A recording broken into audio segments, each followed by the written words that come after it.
what I was showing you a bit before and what I wrote up on the board there, during the break, I just jumped on Prezi real quick and added it to the presentation. So just especially for those people that might be listening to this, not in class right now, what's on the board that you can't see is now on the screen. But we'll get back to the presentation in a little while. What I want to do now is move to what's essentially the laboratory material for this week. And in the folder for this week, there's a link. I wrote in a little blurb for this, but apparently I didn't paste it into this version of the course.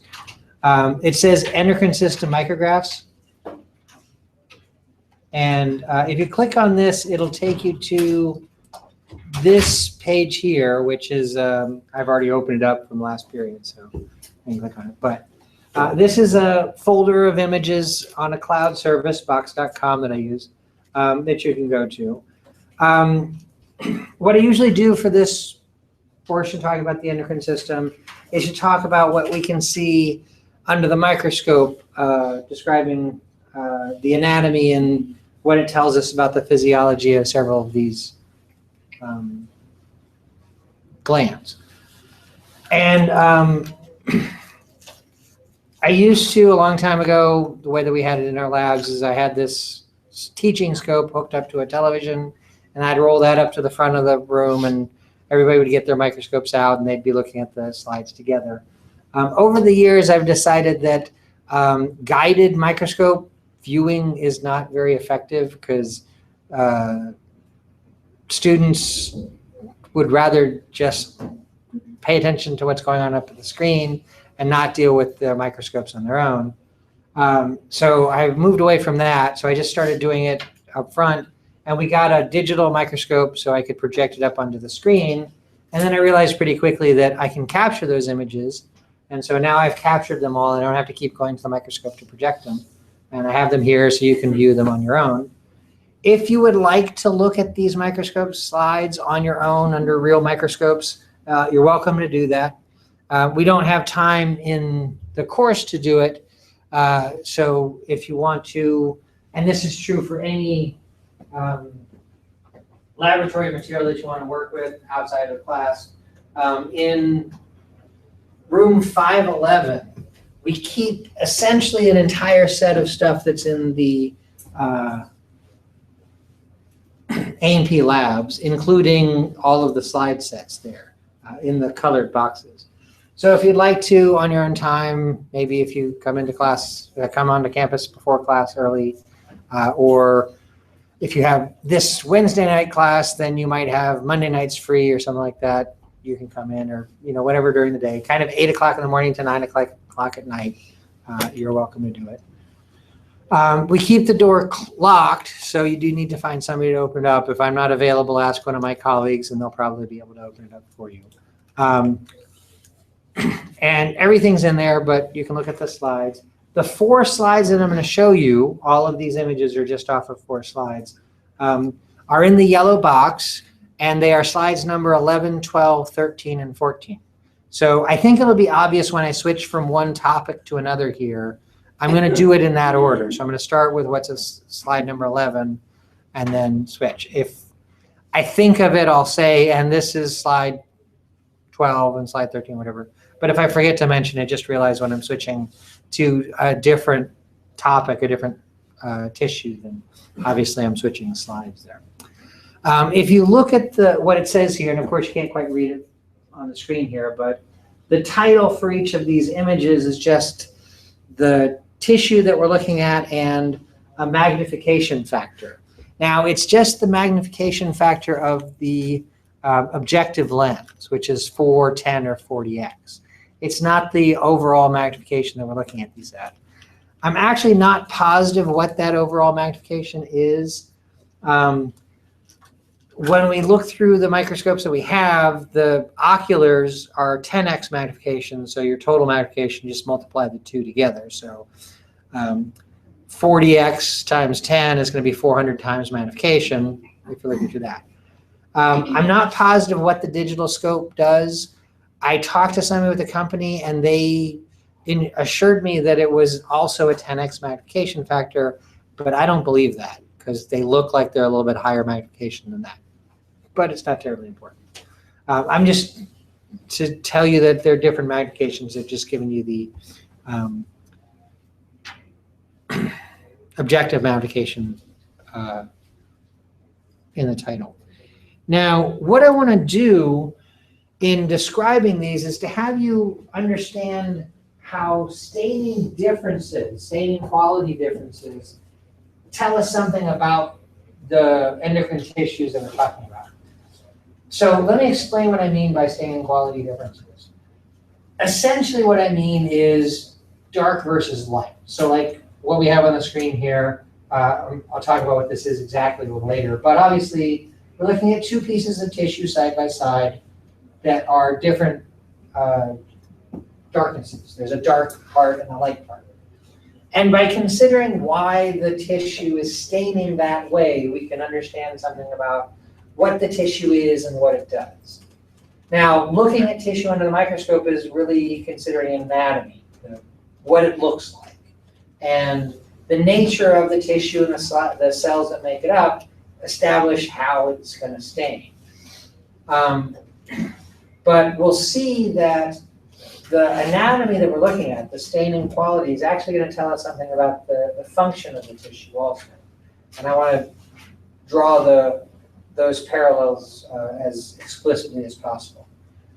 Before we get there, though, I want to kind of illustrate what staining is about. So hopefully this is kind of a review for you, but most often students don't really know what's happening with staining. You probably have some basic idea that you put color on stuff and you can see it, but it's a little more involved than that, and I want to talk about it. I'm actually not going to explain it in the completely involved way. I'm going to simplify it a little bit, leave some steps out. If someone were to listen to this explanation that really knows what's going on, they'd say, oh, you have it all wrong. But the basic concept is valid, what I'm going to describe. So the slices that we're looking at, the tissue that's on the slide, has been sliced to a thickness of probably 200 to 500 micrometers, which is a fifth to a half of a millimeter. Okay. I don't know exactly the thickness. Most often, the kind of things we're looking at are in the 300 to 400 micrometer range, which is, again, about a third of a millimeter or so, which is pretty darn thin. If you were to take a piece of tissue like that and just shine light through it and look at it through some lenses, you would not see anything. There's no inherent color to any of the material that we look at. There is inherent color to some things. If you were to take a slice of the skin, the epidermis would be visible based on how much melanin is present. Okay? And red blood cells, you'd probably be able to see because the hemoglobin would have its color. Anything that's got a pigment in it, you can see. But pigments are actually fairly rare around the body. So when we're just looking at plain old tissue, for the most part, there's no inherent color to it. So to be able to see it, we have to add color to it. We do that by staining it. Now, the staining procedure, making a microscope slide, has a few steps to it.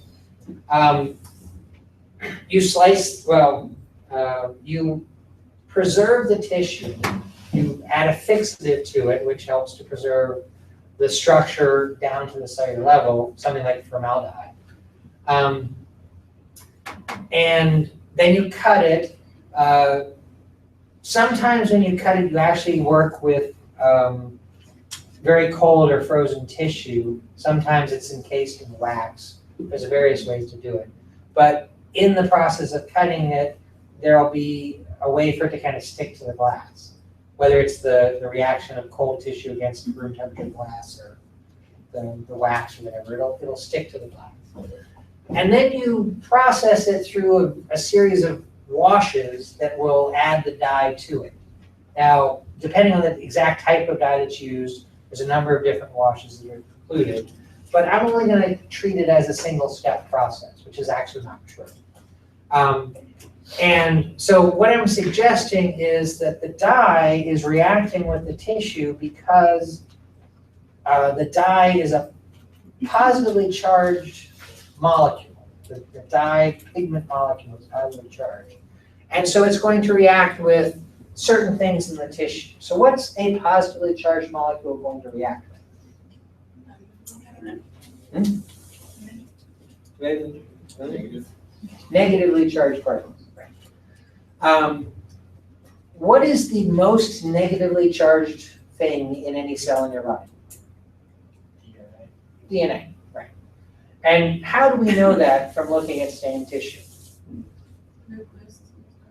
Right, the nucleus is the darkest thing you see. So obviously, if the reaction is a positive charged dye molecule reacting with negative things, the most negative thing is going to be the thing that stains the darkest. And the nucleus is the darkest staining thing there. So obviously, whatever's in it is very negative, which happens to be DNA. Now, what is it in DNA that makes it negatively charged?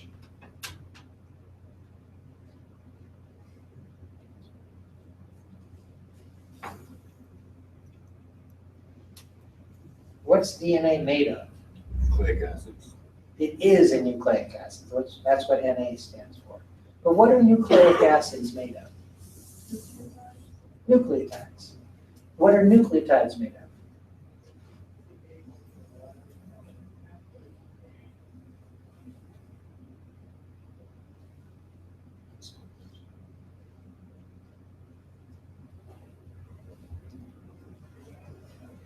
So nucleotides have three parts. There's a sugar, which is either ribose or deoxyribose. If it's ribose, you're talking about RNA. If it's deoxyribose, you're talking about DNA. And then there's a phosphate group, and there's what's called a nitrogenous base. And those bases are usually referred to by their initials, A, C, G, T, or U. T in DNA, U in RNA, and A, C, G in both. The phosphate group is what makes it negative. Now, a phosphate group is a phosphorus atom and 4 oxygen atoms bound together, and then part of a larger structure. And the number of bonds that those atoms make doesn't add up. So there's phosphorus and oxygens. Phosphorus can actually make 5 bonds. I've drawn in 4 here. So we can draw one of them in as a double bond. So the phosphorus is happy. But oxygen wants to make 2 bonds. So this one that I've drawn up here is happy. This one would actually be bound to, say, the ribose. Okay? And this one would be bound to the next nucleotide. Okay? So these are both fine. But this one has only 1 bond, okay? Which means that it has an unpaired electron hanging out, which makes it negative. Okay? And the negative side does kind of look like one of the bonds, but you know. Now, that's not precisely what the bonding structure actually is. I'm not a chemist. I'm just trying to give a little shorthand here. But the end result is that a nucleotide has a negative charge to it.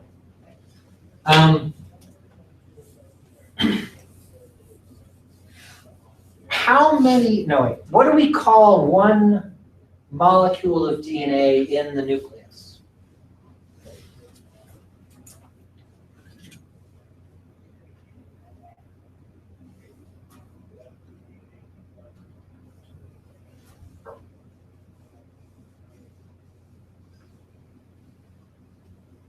Chromosome.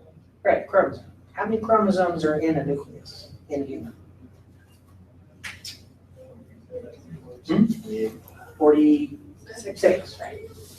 They are paired up. You got one from mom and one from dad for each pair.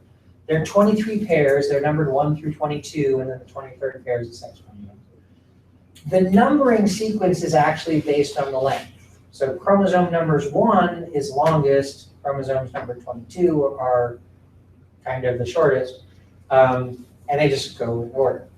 Chromosome number 1 is 291 million base pairs long. Now, what's a base pair? It's a sealed structure, and there's the two bases. Right, so DNA is a double helix, has two ribbons wound around each other. And the ribbons are the chain of nucleotides. When the nucleotide from one strand pairs up with the nucleotide from another strand, that's a base pair.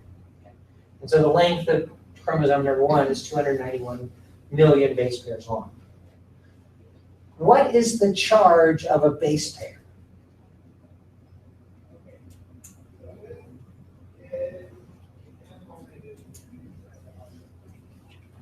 What's the charge of a nucleotide? How negative? One for nucleotides and the base pairs negative 2. Right, so, well, I erased off the board, right? A nucleotide has a phosphate group that has a -1 charge. And so the nucleotide has a -1 charge. Base pairs 2 of them, so it's going to be a -2 charge. So what's the charge of chromosome number 1?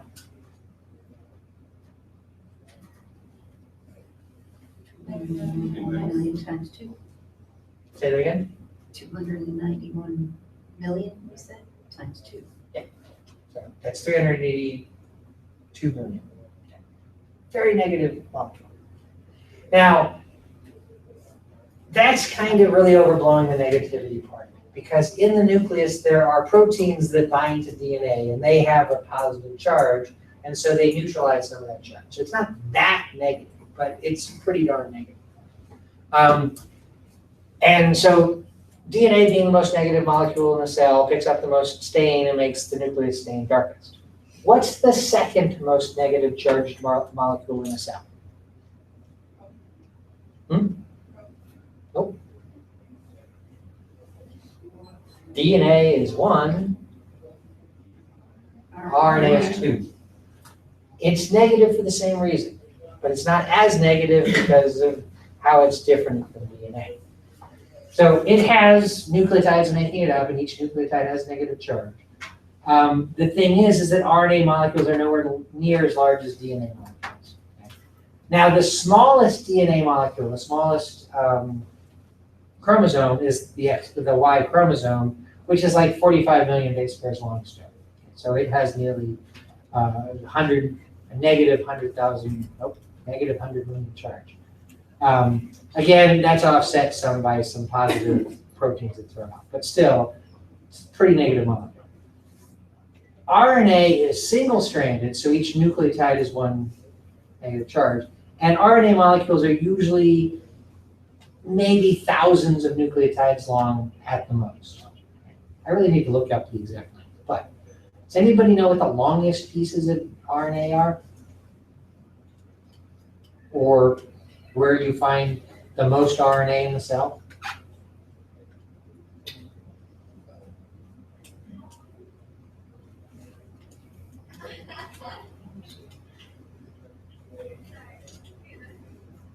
Rough ER.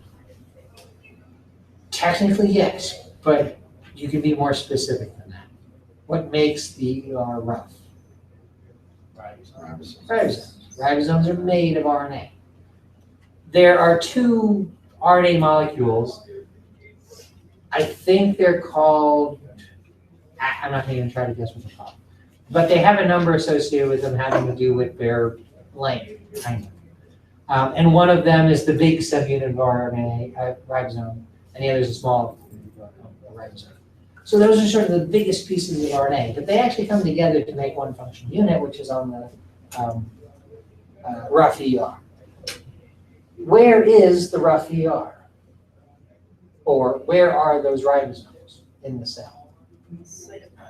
Yeah, they're in the cytoplasm. So when you see a cell stained, the nucleus is the darkest thing because of the DNA, but then any stain you see in the cytoplasm is because of the ribosomes. What do ribosomes do?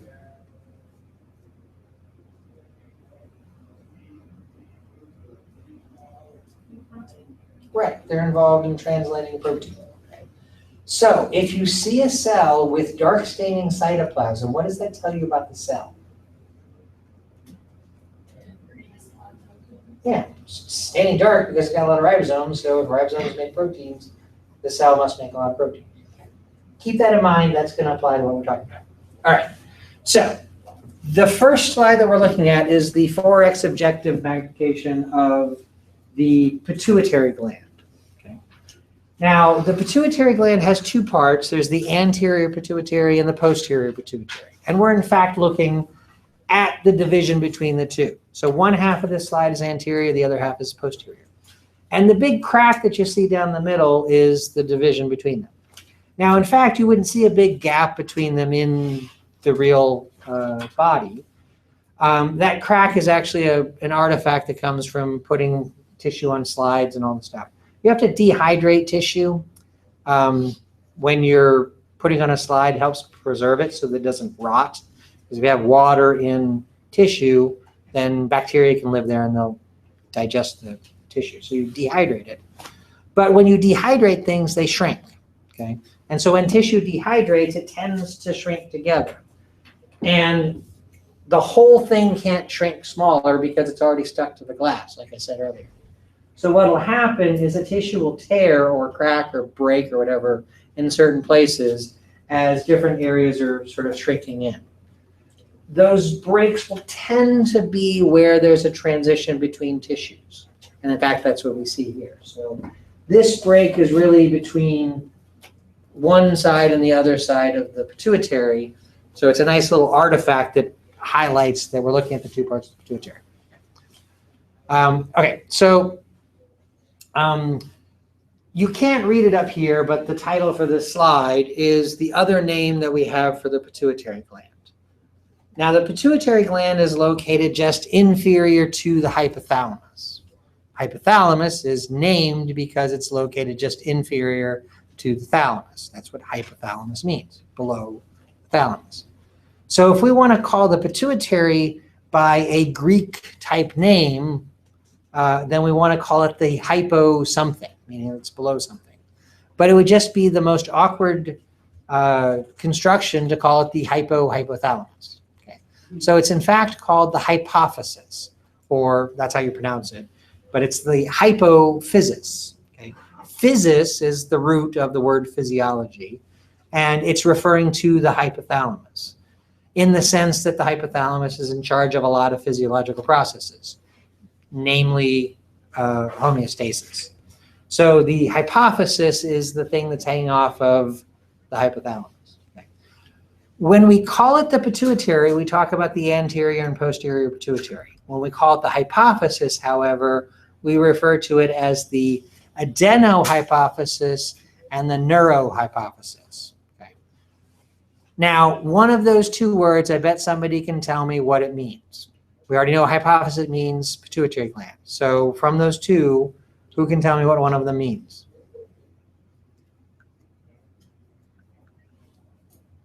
Adenohypophysis or neurohypophysis. Adeno is the interior. That's not what it means. I'm asking you what it means.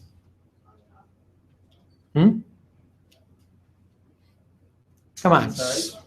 Somebody should go for neuro. You know what neuro means. What does neuro mean? Means nervous tissue. Right. Okay. Or referring to the nervous system. The neurohypophysis is made of nervous tissue. It's an extension of the nervous system. Really an extension of the hypothalamus. It's part of the hypothalamus. Now, I expect when I ask the question that way that somebody will say, oh, neuro, and can define that, because most people aren't going to know offhand what adeno means, an adenohypophysis. You may know what that means. And if you do, you can tell me in a second. But if you don't, think about, are there other words that you know that have adeno in them that might help you understand what it means? Yes. What?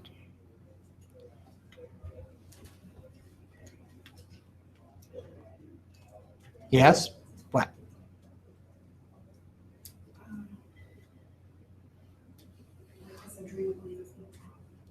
So that's not adeno, that's adreno, or adrenal. So, ever heard of an adenoid? So that's basically just adeno with an oid at the end. What is an adenoid? I don't know how to. It's something that can get removed. What? It's a gland. It's kind of like a tonsil. It's a gland. Okay. Which tells us that adeno means gland. Okay. So the adeno hypothesis is glandular tissue, as opposed to the neuro hypothesis, which is nervous tissue. Okay. Now, this is the 4x objective image, and you can't see a lot of detail other than one side's dark and the other side's light. But if we move to the 10x, now we can start to see enough detail that we can make out individual nuclei. And we can see that this side's fairly light, but we can make out nuclei, which are kind of spaced apart from each other. This side is pretty dark. If you look closely, you can see that there are some darker spots within the dark color that we have here, which are the nuclei. Okay. But what is, besides the really dark dots here, what's the rest of the darkness that we see over here?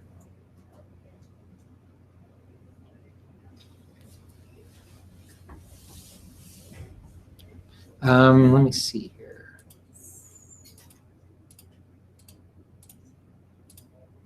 Oh, whoop. Nope. Hold on a second. I gotta. So we were just looking at this one here, and I want to move to the 40x version of it. There we go. So here it is at 40x. Okay. So now you can really see the nuclei, right? Okay. So what's surrounding the nuclei? Cytoplasm, right. From what I described earlier, what can you tell me about this tissue? Lots of ribosomes. Yeah, the cytoplasm is staining dark because there's lots of ribosomes, which tells us what about these cells? They can, it makes a lot of protein. Okay. What, that's not going to come out right. Earlier I was talking about hormones. What's one type of hormone? Protein hormone. Okay. So this is The glandular side. the glandular side because it's making hormones. Okay. Whereas this one, which I was kind of going through a second ago, this is the other side. And we can see nuclei here, but there's not really a whole lot of cytoplasm around them. Now, we can't tell exactly from what we can see here if there are big cells with light cytoplasm or cells with very little cytoplasm, and we're looking at mostly extracellular space. Doesn't really matter which we're looking at. I think it's more of the little cytoplasm in the cells, okay, mostly extracellular space here. But we've already established that the darker side is the glandular tissue, which means that the lighter side is the nervous tissue. Okay. So what we're really looking at here is nervous tissue, except that it's not like most nervous tissue that you tend to look at, because when you're looking at nervous tissue for the sake of looking at nervous tissue, you're looking at neurons. Okay. And this doesn't have any real neurons in it. These cells are probably glial cells. And most of what we're seeing here, the extracellular space, is probably where there are axons. Okay? And in fact, that's what's important here. Being nervous tissue, this is an extension of the hypothalamus, and it's where axons from the hypothalamus end to release hormones. And it releases those two hormones I mentioned earlier, which are oxytocin and ADH. Okay.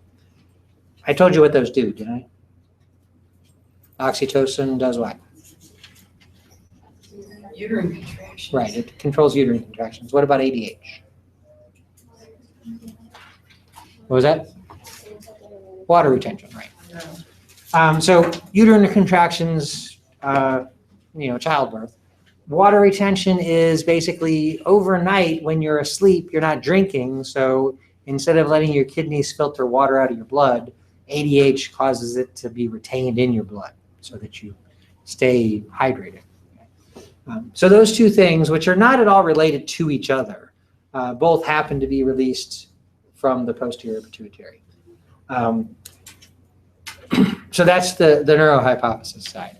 The adenohypothesis side is making hormones itself. So these are cells that translate, well, transcribe and translate genes into proteins.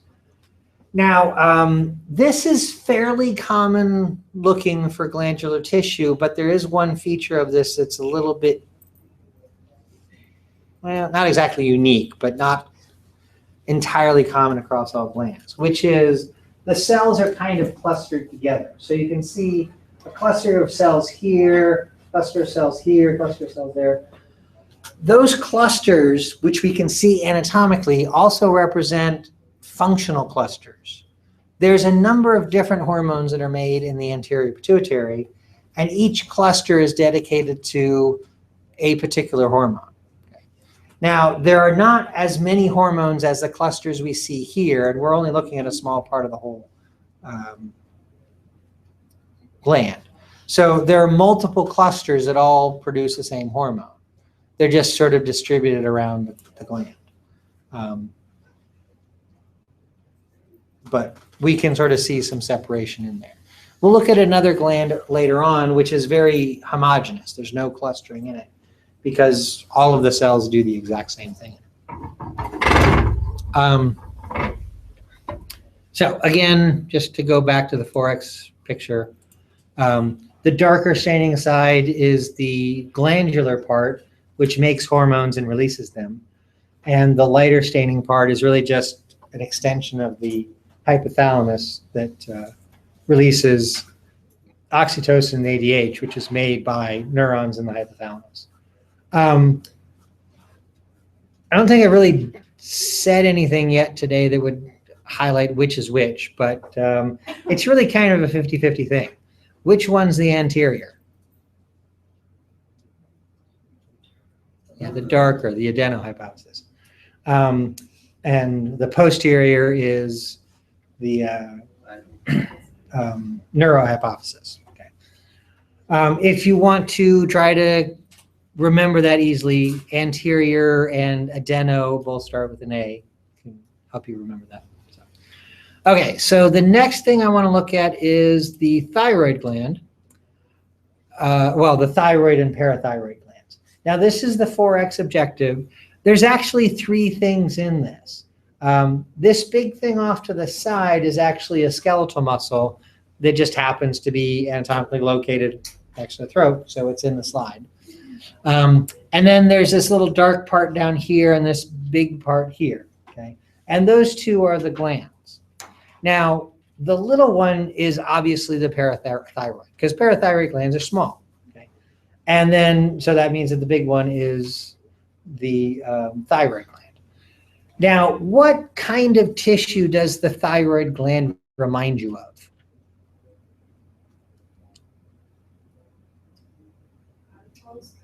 Yeah, it kind of looks like adipose. Why? Because it produces, it's a steroid.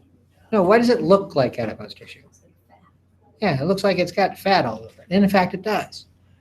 These big clumps here, these are lipid vacuoles. Okay. Now, here it is at 10x, so we can see them a little bit clearer. The big, fairly unstained thing here is a lipid vacuole. It's surrounded by cells. But when we move up to this magnification, we can start to see how it's not like adipose tissue. And that's because adipose tissue is a bunch of adipocytes. Each lipid deposit is one cell, which is only going to have one nucleus. But here we can see surrounding one of these lipids deposits are a bunch of little dark dots, which are nuclei of multiple cells. Okay, so this is a little different from adipose because the lipids are not inside a particular cell. They're surrounded by a bunch of cells. And here it is at 40x, sorry.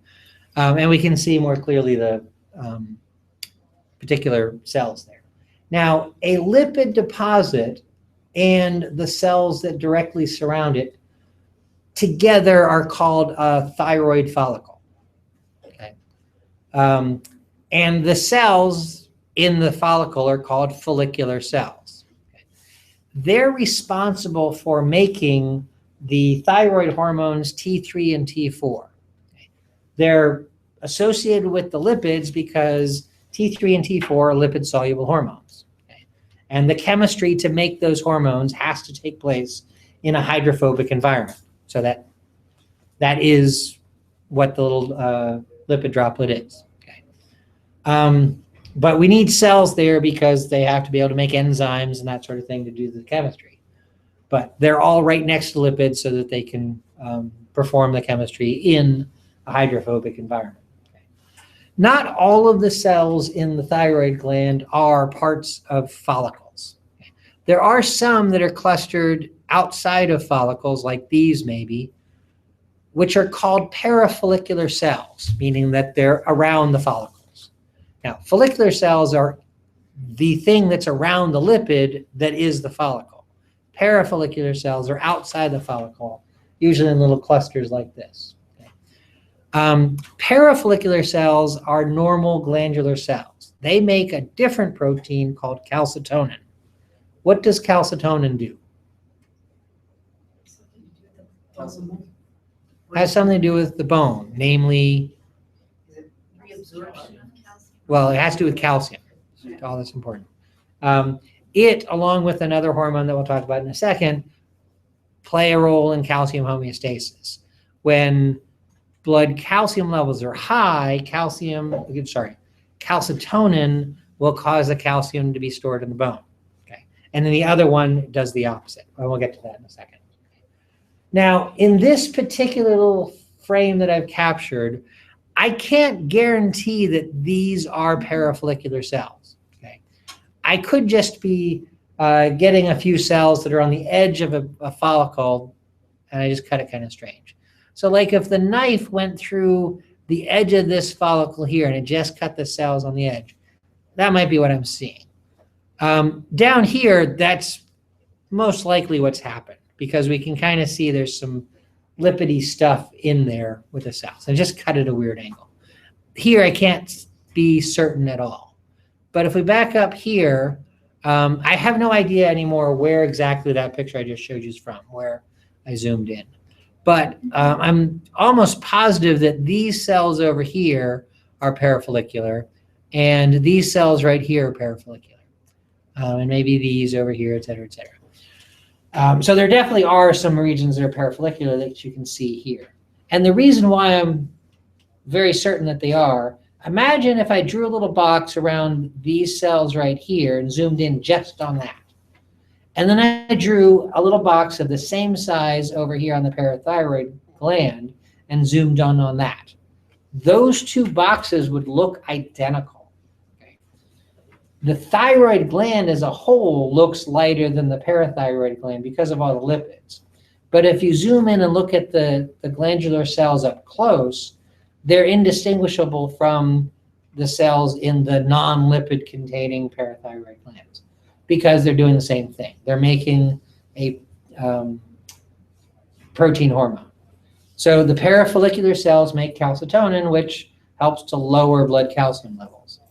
The parathyroid gland makes PTH, which is the only hormone that makes. It stands for parathyroid hormone, but we'll just refer to it as PTH. PTH will respond to low blood calcium levels and cause the bones to release calcium back into the blood. So the two hormones play either side of a homeostatic mechanism, one lowering blood calcium levels, the other raising blood calcium levels. And I just described it quickly in terms of the bones, which is where we store calcium. But actually PTH has other effects as well. It'll cause the digestive system to absorb more calcium out of your food.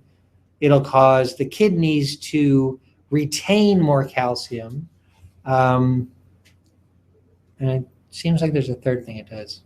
Maybe the third thing's the bone stuff.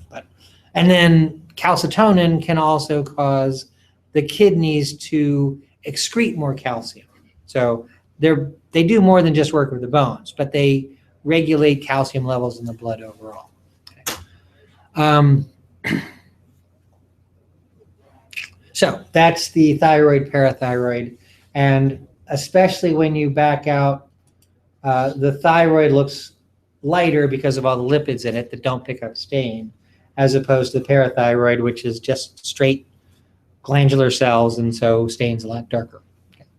And the difference that we see there corresponds to the functional difference in that the thyroid gland makes 2 lipid-soluble hormones, so it needs a lot of lipids for that chemistry, whereas the parathyroid gland only makes 1 protein hormone, and so it's all that type of gland. But if we look, that's not it. There it is. If we look at the parathyroid gland up close, it does not look like the adenohypophysis because there's not really clustering of cells here. Okay, all of the cells do the exact same thing, so they aren't separated from each other into functional groups. Okay. There does seem to be sometimes a little suggestion of some barrier between those, and that's probably just blood vessels going through there because the hormones have to get into the blood vessels. So there are probably little capillaries in there or something like that, which we can't really see because they're so small, but they will give the impression of a little line between cells. But cells on either side of them are exactly the same. Okay, so that's the thyroid, parathyroid. Now I want to get into the pancreas. Now, the pancreas is one big gland. What we're considering here, considering the darker and lighter staining quality, is 2 types of glandular tissue. Most of what the pancreas does is exocrine function, meaning that it secretes outside the body.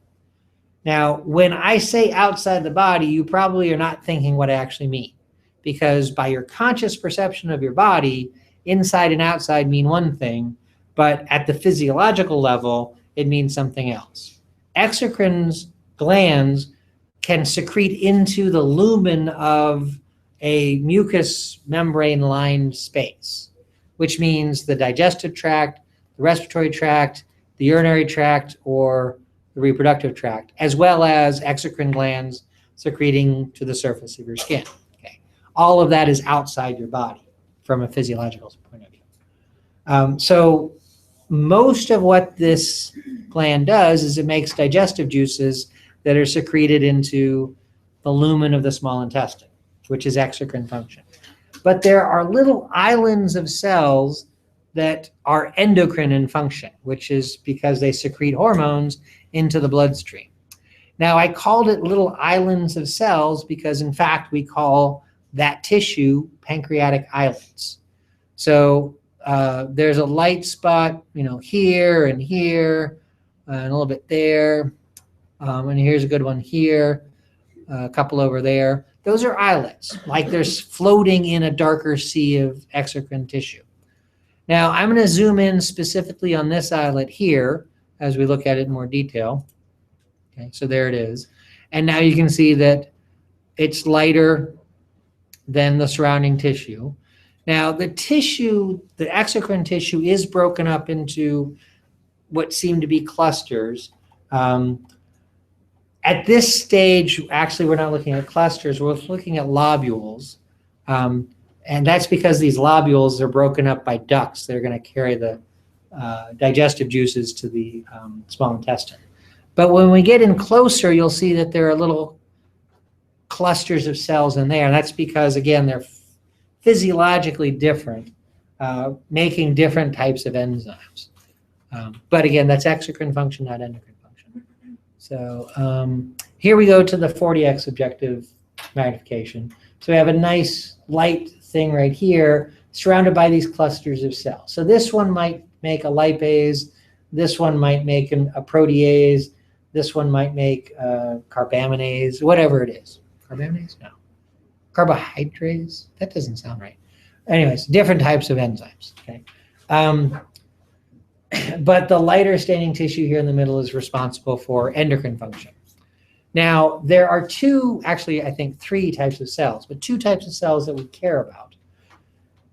We'd have to use a different stain to actually be able to tell them apart. The way that we're staining them now, we can't actually tell them apart. But there are alpha cells and beta cells. alpha cells tend to be on the outside of the islet at the edges, and beta cells tend to be in the middle.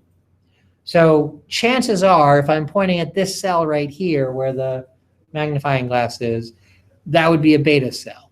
And if I'm pointing at this cell over here, that would be an alpha cell. We can't be 100% sure, but for the sake of this class, assume betas are in the middle and alphas are at the edge. Now, beta cells are responsible for making insulin, okay, which is responsible for lowering blood sugar levels, blood glucose levels. And then the alpha cells make another enzyme, another hormone called glucagon, which is responsible for raising blood glucose levels. Okay. When are your blood glucose levels highest? After you eat. Yeah, after you've had a meal. So after you have a meal, insulin is going to be released to help lower blood sugar levels. Now, the reason why this endocrine function is built into this huge digestive gland is because those functions go together. Okay, you're eating a meal and the pancreas is pumping out enzymes like crazy to digest that food. And it's also going to be active releasing insulin to help you deal with the nutrients that you need to absorb or that you have absorbed from that food. Now, we always talk about insulin in terms of blood glucose levels, which is what it's directly regulating, but it also tells cells in your body to take up lipids and amino acids, which are going to be part of the food you just ate too. But it's not regulating those levels. It's just opportunistic and taking advantage of the fact that they're present also. Now, the alpha cells on the outside edge release glucagon. When are you going to have your lowest blood sugar levels?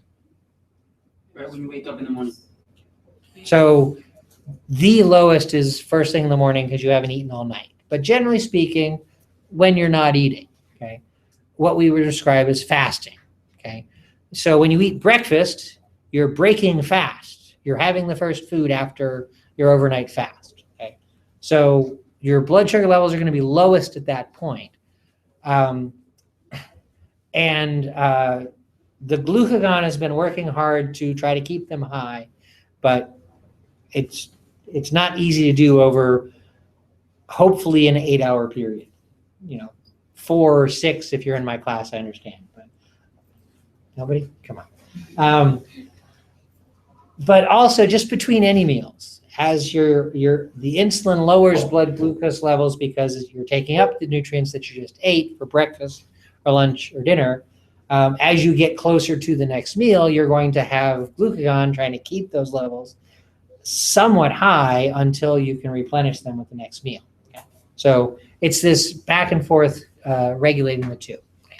We're going to talk about that process in a little bit more detail soon. Okay, let me stop rambling and get on. So that's the pancreas. The lighter part is the endocrine tissue. The darker part is the exocrine tissue.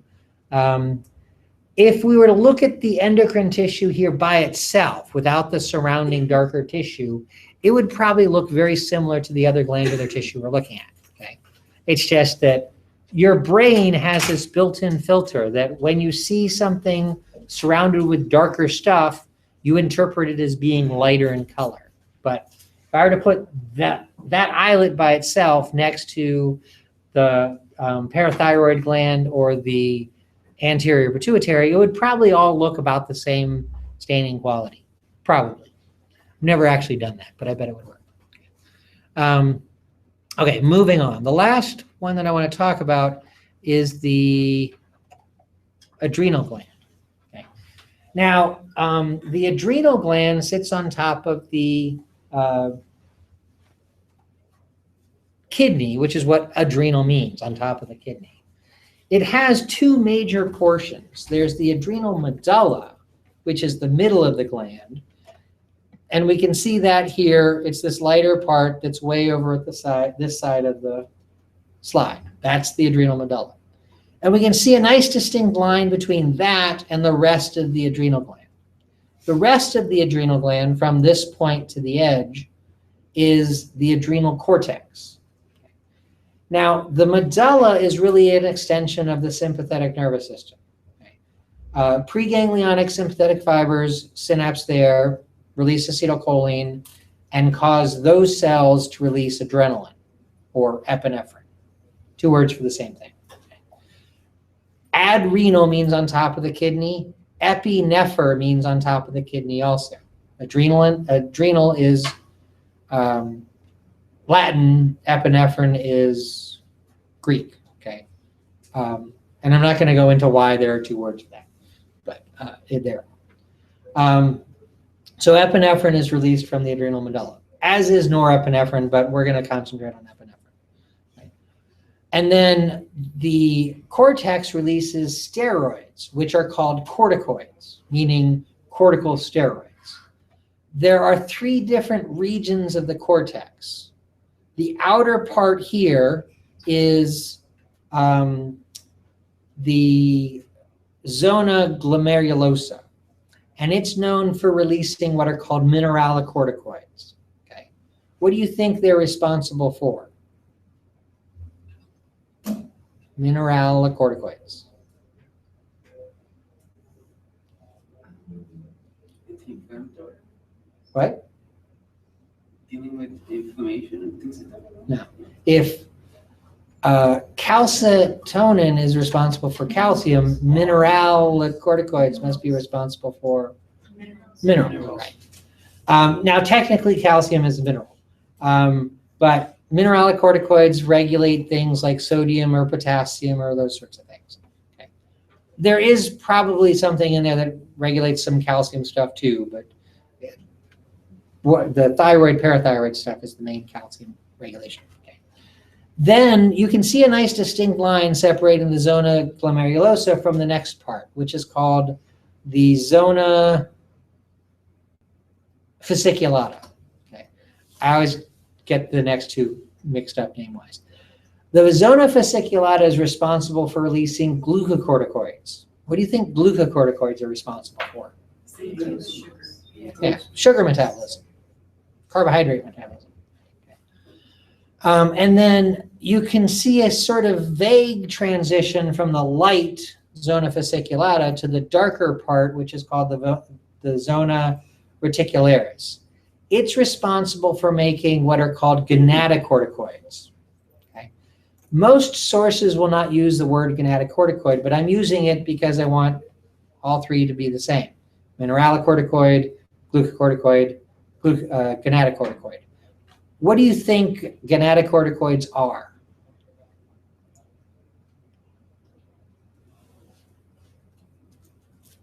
Sex hormones. Right, sex hormones. The book actually calls them androgens, which is fair. That's a type of sex hormone. But I think that it's possible for non-androgen sex hormones to be produced there too, but in much, much lower levels than the androgens. So those are the 3 types. Now, I actually did that successfully without having to consult the book. But here's the figure in the book. Here we can see a little bit bigger. This micrograph is exactly the same as what I just showed you. It's just oriented in a vertical way rather than horizontal as it's showing you. But here's the zona glomerulosa, zona fasciculata, zona reticularis, and mineralocorticoids. For some reason, the book calls them mineral corticoids, but I've always thought of them as having an A there to go with glucocorticoids. And then androgens, as the book calls them, would be known as gonatocorticoids, which is a very rare way of describing them. More often you'll hear them called sex hormones. And some examples of each of those. Now, they also have a little chunk of the adrenal medulla here, and they point out that epinephrine comes from that, as well as norepinephrine, but that's not as big a part of it. Those are referred to here as stress hormones because they'd be released when you are stressed or anxious or in fight or flight mode. Okay. Calling them stress hormones is a little misleading. I mean, it's an appropriate way to describe them, but cortisol up here is also sometimes referred to as a stress hormone. And in fact, when your sympathetic system's active and you're in fight or flight mode, you will also have an endocrine response to that that includes cortisol. Okay. Why do you think a glucocorticoid would be involved in fight or flight? Energy. Yeah, you need energy to run away from a lion or something like that. So you need hormones that'll stimulate carbohydrate metabolism. Okay. So it fits in with that. Unfortunately, sometimes those things can get separated or misused. So if you are having anxiety or something like that, you might eat a lot because you have cortisol on board, making you burn up calories, and you're trying to get more calories in. And so, stress eating or something like that comes from that, which is not appropriate to what the system was adapted to, but is how it gets misused in the modern world or something like that. If I have time before the end of class, I found a little cartoon that I thought was kind of funny. It's appropriate for last week's stuff, but if I have time, I'll show it to you before we leave. Anyways, so those are those parts there. Okay. Now, this is in the book. If you didn't get all this down, you can go to the book and find it there. It's in the adrenal gland section. But I want to just point that out. I do have some other pictures. Whoops, wrong direction. This is the medulla cortex border at 10x. So you can see that border. And you can see the kind of gradual transition from the darker reticularis into the lighter fasciculata. And then this is really the exact same image. I just moved the camera over, or moved the slide over and took the picture to include the glomerulosa up here at the top. Yeah. And there's just a bare hint of the medulla right there at the edge. Okay. I don't have any 40x objective pictures on this because that's not what I want you to concentrate on. The other ones, seeing the individual cells is important to sort of see them. But for this, even this little thumbnail is plenty, and that's got to be the lowest resolution you're going to deal with. But you can see the outer edge, which is glomerulosa, and you can just see next to that lighter, which fades into darker, and then right at the edge of the thumbnail, you can see the little speck of the light medulla there. Okay. The thumbnail's square, the actual micrograph's rectangular, so you'd see more of the medulla. But you can actually see, even at this level, a little variation in staining quality, or at least those of us close to the screen can. In the back, you might not be able to see it. But look at it on the computer, and you'll see that even in the thumbnail. That's what I want you to get out of this, just the variation in staining quality, and think about that, how that corresponds to the functional differences that we see in this picture here. Okay? And by functional differences, I mean which hormones are released. Now, the book does something, and a lot of sources will actually do this, which is make a pretty clear distinction between the fasciculata and the reticularis. But really, there's a fairly gradual distinction there. It fades from light to dark. When we see that kind of anatomical change, a kind of subtle anatomical change, it actually means that there's going to be a subtle physiological difference also. And in fact, what it is, the fasciculata is responsible for glucocorticoids. The reticularis releases glucocorticoids also. So really, the whole region here, aside from the glomerulosa, the whole cortex releases glucocorticoids.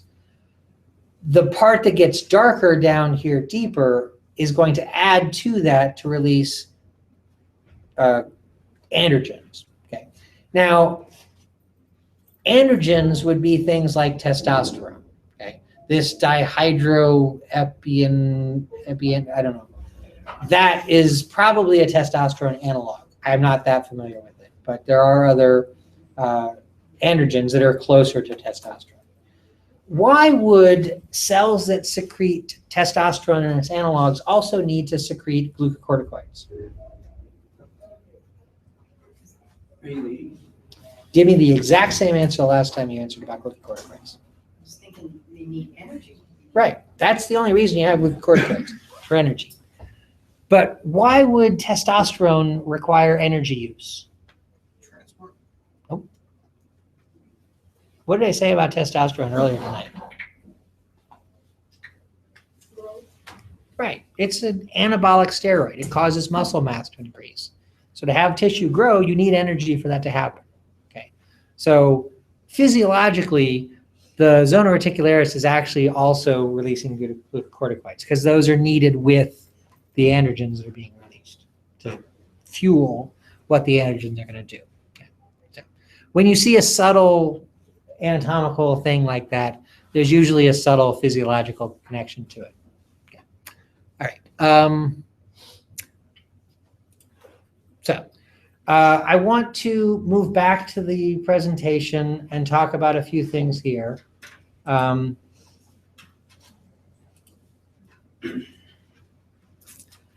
Now, I'm going to talk very, very briefly about this because I don't want to get hung up in it too much. Oh, I forgot to.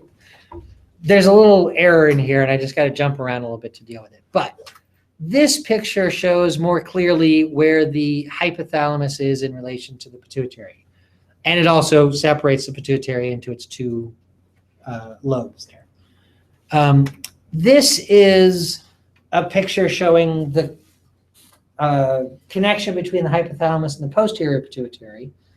There are neurons in the in the hypothalamus that produce oxytocin and ADH. And their axons extend down in the posterior pituitary where those two hormones are released into the bloodstream through this capillary bed right here. Okay.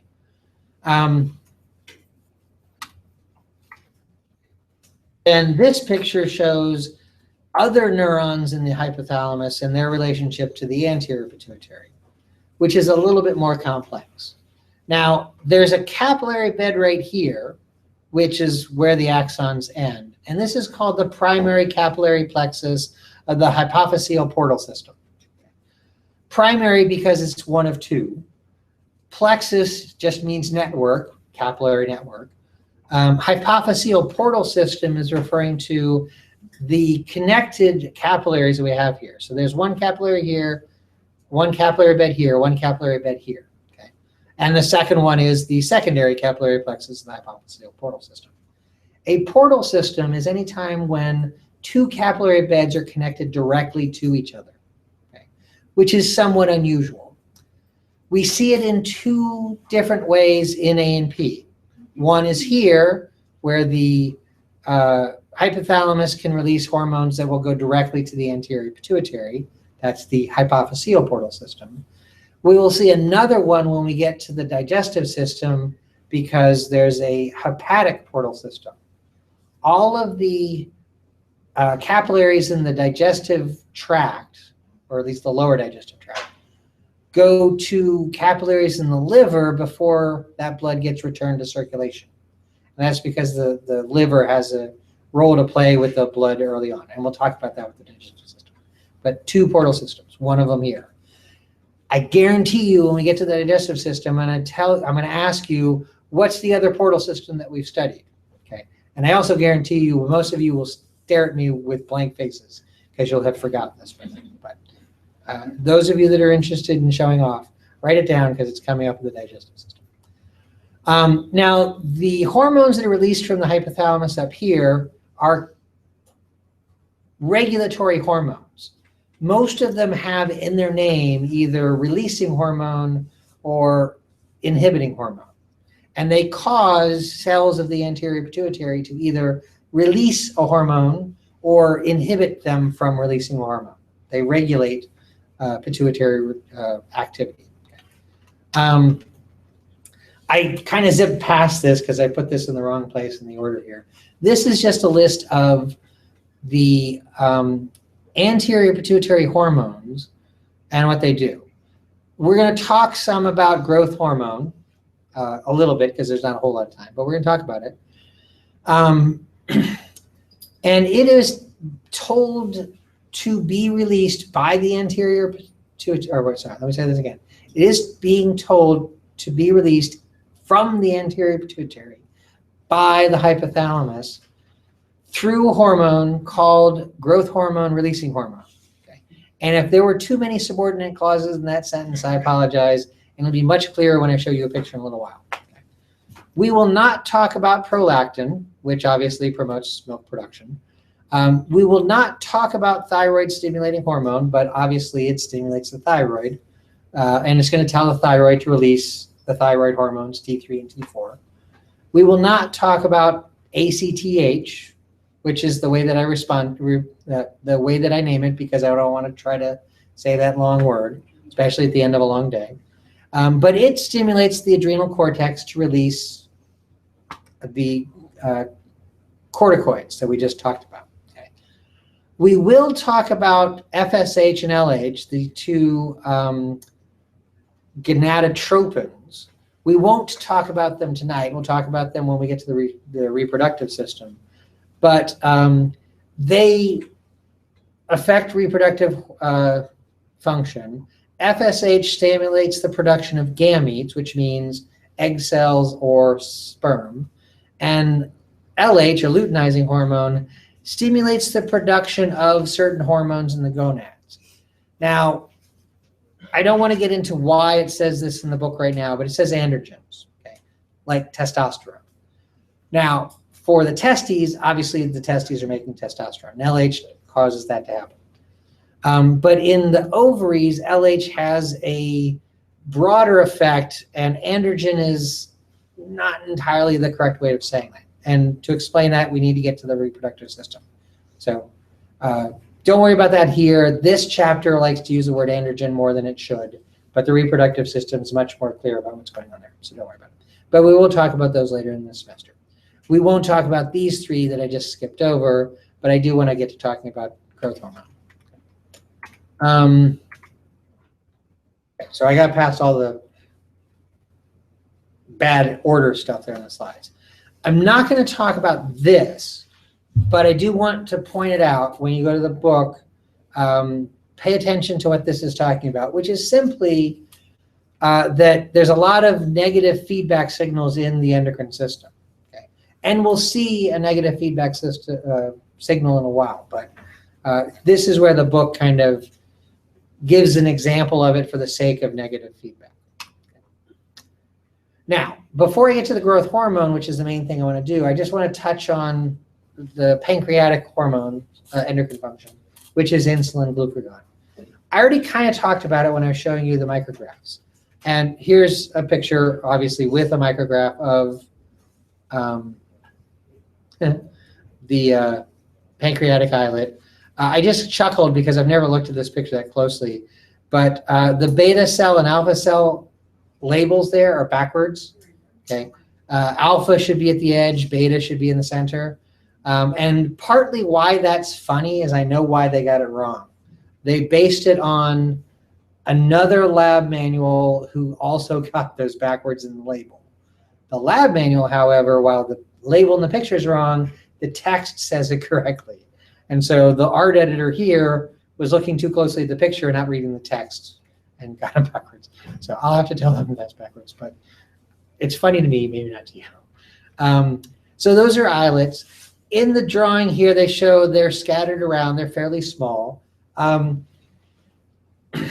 always described it as being about 10% of what the pancreas is and about 10% of what it does. The other 90% is the digestive function. I don't know if those numbers are entirely accurate, but it makes sense with the drawing there. I'm happy with those numbers. What I want to talk about more is the homeostatic mechanisms. I did briefly say this a second ago, but I like this figure. It describes it a little bit better. So now this textbook, like any textbook, wants to establish itself as unique from others. And this picture is one of the best examples of this. This is the only time I've seen the homeostatic mechanism, the values represented here by these little finger stick glucose meters, which I just thought is a really cool way to do this in this picture. So at homeostasis, your blood sugar level should be in this range, okay? So somewhere around 100 milligrams per deciliter.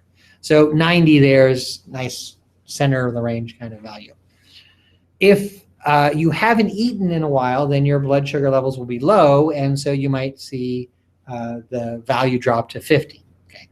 When it's down low like that, that's going to stimulate the alpha cells to release glucagon.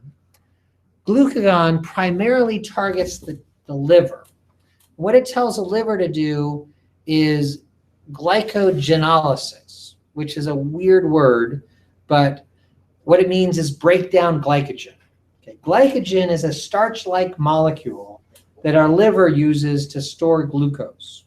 It's really just chains of glucose molecules.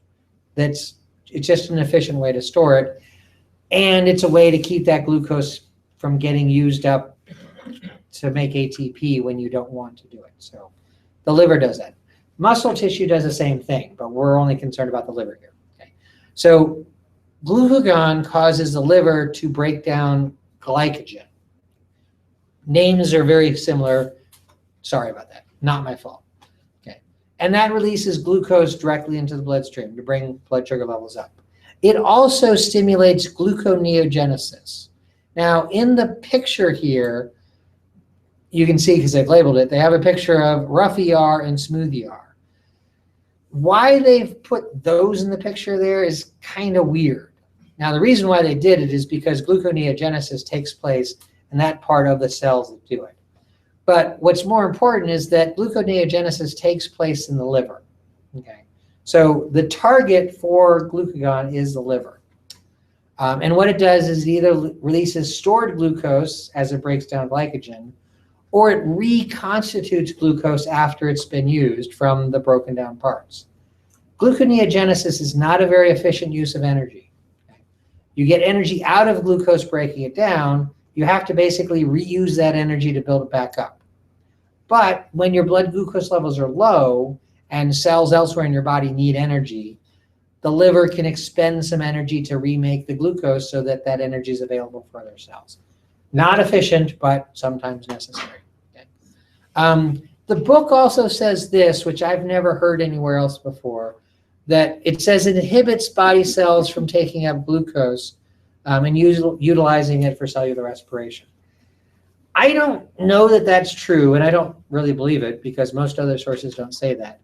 I think really what it is that the lack of insulin means that that's not happening. It's not the presence of glucagon. I think it's a lack of insulin.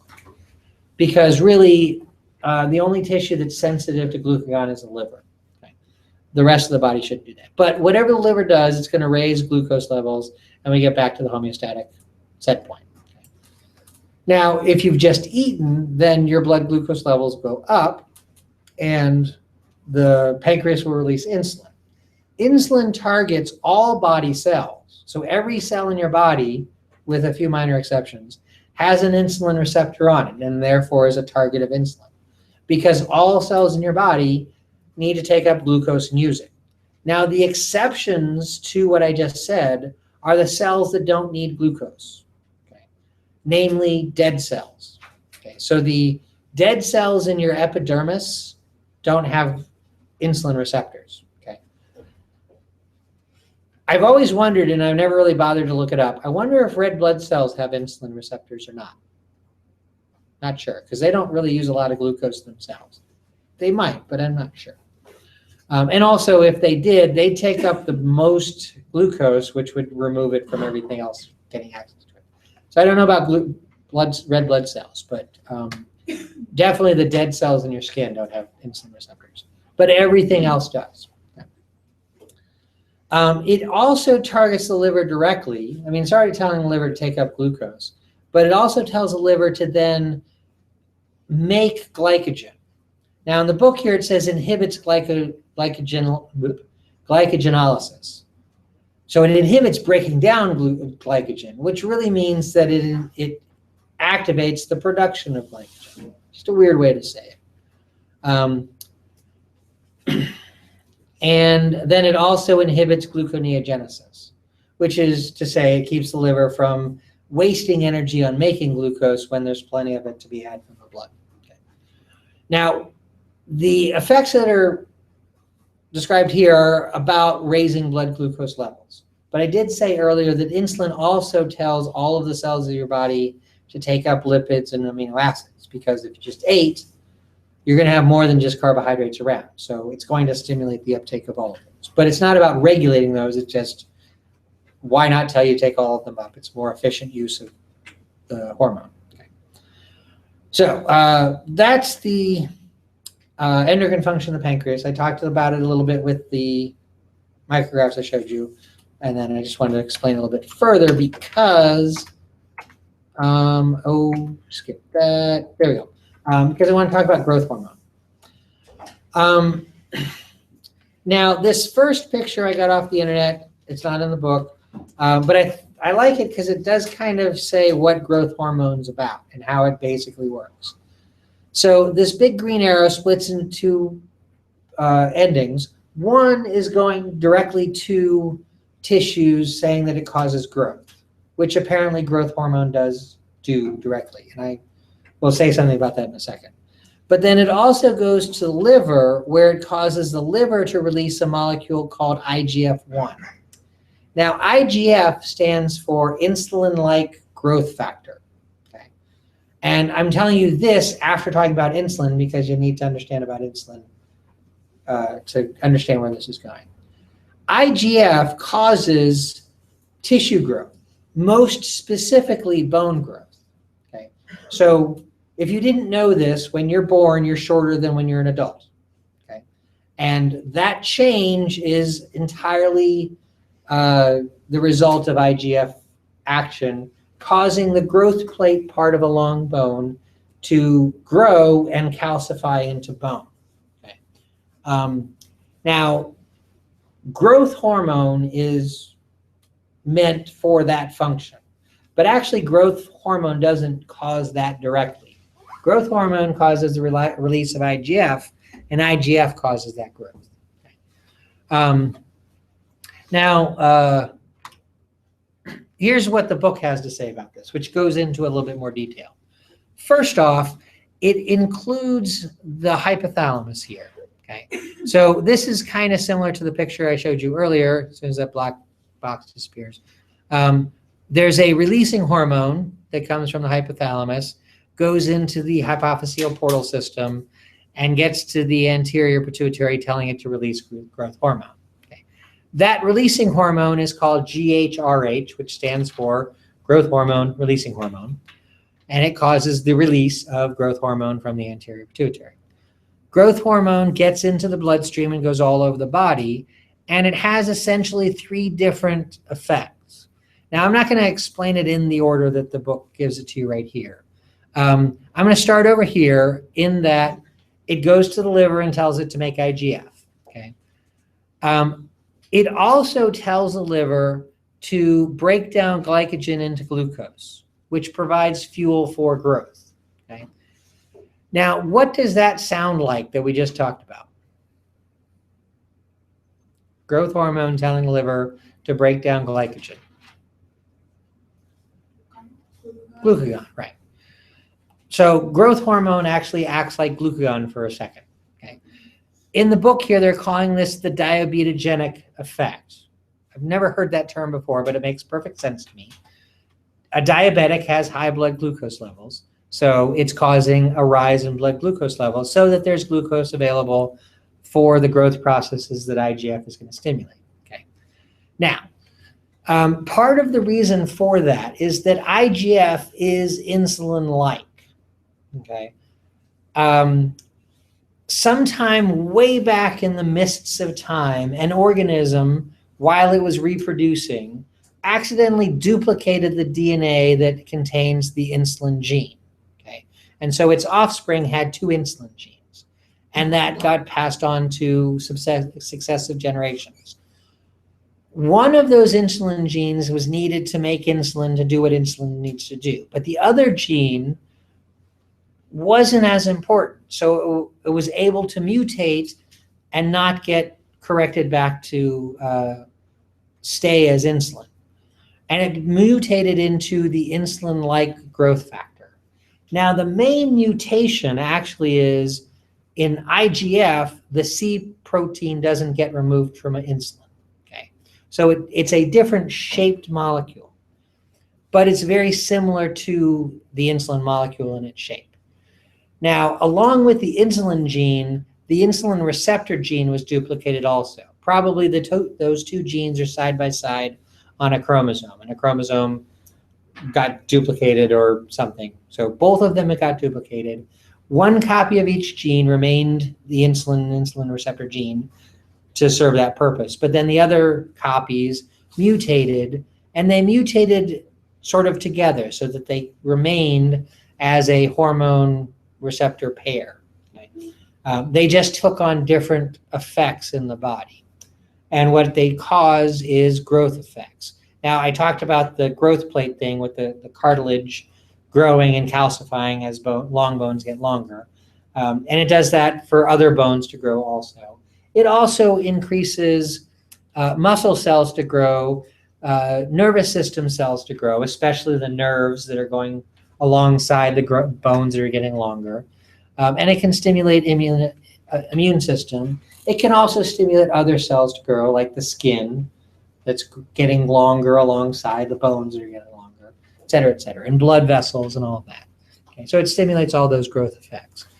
But because it's insulin-like, it will also cause blood glucose levels to go down. Okay, not as much as insulin itself. It's about 1/10 as effective. So it just drops them a little bit. So growth hormone, while it causes IGF levels to increase, has to also have another effect causing blood glucose levels to stay high to offset the insulin-like part of insulin-like growth factor. Now, I want to go to the other side of the picture here, 2A, which is to complement what growth hormone does for blood glucose levels. You need energy for growth, okay? You need a lot of energy for growth. So just this diabetogenic effects, the raising blood glucose levels, isn't going to cut it. Growth hormone will also stimulate adipose cells to break down lipids to use for energy metabolism to fuel the growth. So it's not just carbohydrate metabolism, it's also lipid metabolism. Okay. Insulin doesn't really do that, but growth hormone does, because you need a lot of energy to grow. Okay. So those are the two main energy production effects that it has to help with the growth, to fuel the growth processes. Now, I'm leaving the middle one here out for last because this is new to me. Okay. Now, part of the reason why I like to talk about growth hormones is I think it's an important system to hear about and understand, because growth is such an important part of how the body becomes what we have to study. And you learned about bones and bone growth back in AP1, and this sort of explains it. I also do it because I'm very familiar with growth hormone. Or I should say I was very familiar with growth hormone. When I started graduate school, the first lab I worked in was an endocrinology lab that was studying growth hormone and IGF. Now, I was studying neuroscience at the time, so I was interested in what was going on with the brain. And they were studying IGF effects on the brain, which is what I ended up doing my dissertation on. But they were also just studying a lot of other effects of growth hormone and IGF around the body. And since I was a first-year graduate student, that meant that I was cheap labor. So I worked in this lab and I helped out with a bunch of other research, which basically meant I did a lot of grunt work, including staying up till 1 o'clock in the morning to kill mice at the right time so we get the right growth hormone levels. It was a wonderful time in my life, let me tell you. But being around this lab, I learned a lot about growth hormone. And back then, when we talked about growth hormone didn't cause growth. It caused IGF release, which caused growth. That's the classical view of it. With this book, obviously they say, no, growth hormone does have growth-causing effects to it, which threw me for a little loop. So I did a little research, and it turns out in the, decades since I was first graduate student, more has been learned about growth hormone, and in fact, it does directly cause some growth effects. Growth is best when growth hormone and IGF are both present. Okay, so to say that that's one or the other is kind of hard because they're both there, they're both doing the job. And we didn't look at IGF by itself versus growth hormone by itself, so we didn't know any of that stuff. But it's been since established. Most of the most of the studies saying that have come out in the 2000s, 2005, somewhere around there. Most of that came out. So it definitely came out after I worked in that lab. So it's new to me, but it is in fact true. Okay. So this arrow shows the 3 different things that glucose can do. That growth hormone can do, which is lipid metabolism, directly stimulating some growth effects, and telling the liver to both break down glycogen and cause IGF release. And the IGF will add to those growth effects. Okay. IGF also is a negative feedback signal. Okay. It stimulates the release of growth hormone inhibiting hormone, which will inhibit growth hormone release. Also, it will directly tell the anterior pituitary to stop releasing growth hormone. Okay. This is a good example of this negative feedback kind of thing. The hypothalamus releases something that tells the pituitary to release something, which tells some other gland to release something. And that other gland feeds back to the hypothalamus and the pituitary saying, got the signal, shut the freak up. Okay. That's just the kind of feedback. I skipped over that figure and I said, this is where the book explains negative feedback. Go to that, it'll give a little bit another example, which is hypothalamus, pituitary, adrenal gland. And how I think it's cortisol that feeds back and turns off the ACTH and whatever the other hormone there is. So it's a common effect, and we see it here with growth hormone.